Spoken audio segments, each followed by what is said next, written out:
Bro, this is something that everybody struggles with. Okay.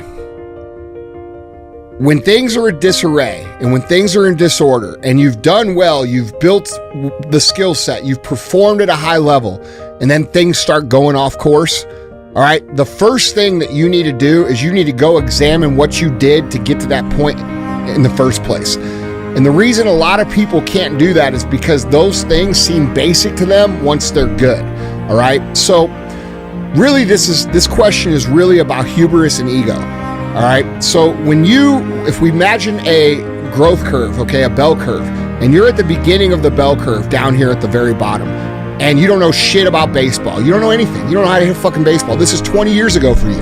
Okay. You don't even know how to hit a ball off the tee. So your dad or whoever puts the ball on the tee and says, hit the ball. You don't know shit. You're like, okay, I fucking hit the ball. All right. That's the level of, I am so open to learning that I'll do whatever the coach says because I don't know anything, right? So over the years, you get better and better and better, and you move up the curve. And as you go up the curve, your skill set improves, your performance improves, things start getting good. And this is mirrored in people's careers as well. So they get to a pretty good space where they're earning big money, or you're batting 400, you're first team all-state, you're the best, right? And what happens is that all these little things that you learned along the way, all the little drills, all the little work ethic habits that you created, they start to fade out. And what replaces them is the thoughts like this: dude, I'm really good. I'm fucking great at this. I'm one of the best at this. Okay? Now that's a good thing. Like when you walk into a batter's box, you better think you're the best or you're gonna fucking suck. We know this as athletes, right? But when it comes to actually improving ourselves and improving our skill set, that requires massive humility. So when we get to the top of the curve where we have high skill and we start telling ourselves how good we are, and we stop doing the things that got us there, we start to move down the other side of the curve, which means our performance is getting worse. And then what eventually happens is you get to a point where it's rock bottom. For you, that might be, I haven't gotten a hit in 7 games, okay? Or you had 2 good years where you batted 350 and now you batted 200 one year. And you're like, fuck, I lost it. No, you didn't lose it. You stopped doing what the fuck made you great. Okay? And we have to detach ourselves from our own greatness and understand that it's not us that's great. It's the things we do that made us great. And so you ask, how do you continue to get better?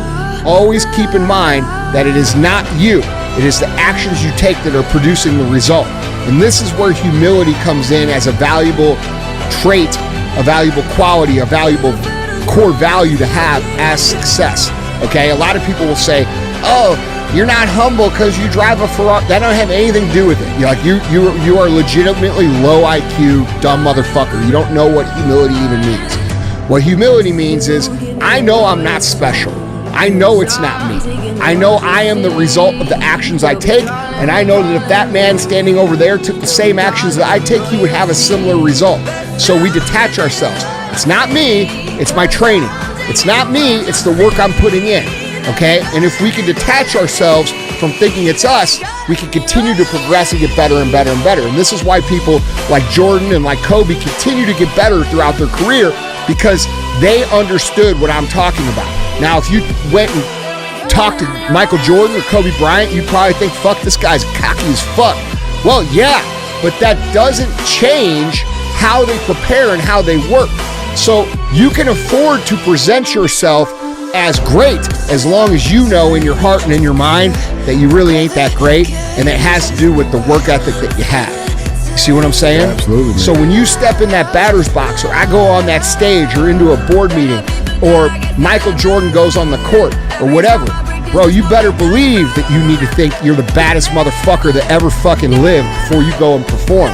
But every other minute of the day, you're a beginner. I'm here to learn. I'm here to get better. I'm here to fucking work. And that's how it works. That's how humility plays into this. So if you want to continue to get better, stop thinking that you're not in control of your ups and downs. Start realizing that you are, and your ups and downs will be controlled by your ability to detach your own identity from your work ethic. And if you continue to do the work, you dedicate yourself to the work, and you do the work better than anyone, you will perform better than anyone, and you won't have that slide down the backside of the curve. All right, you're down on the other side of the curve. Right. Okay, you're starting to go down the curve. You're aware of it. You realize fuck, I'm slipping. Right. What am I not doing now that I was doing then?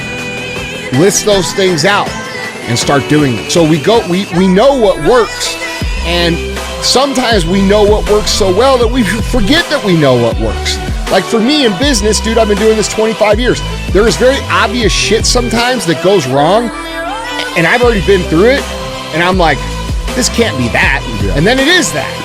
You know what I'm saying? Yeah. So we overcomplicate it because we think that the basic things lose value as our performance gets higher or our place in society goes higher in terms of our success, when in reality, those little things are the things that allowed us to get there. Staying there is a totally different thing because you're fighting your own ego. When you're making fucking $60 million a year, bro, do you think you want to continue to do the things that made you $60 million a year, or do you think you want to fucking fuck off? Hit the beach in Coronas. There you go.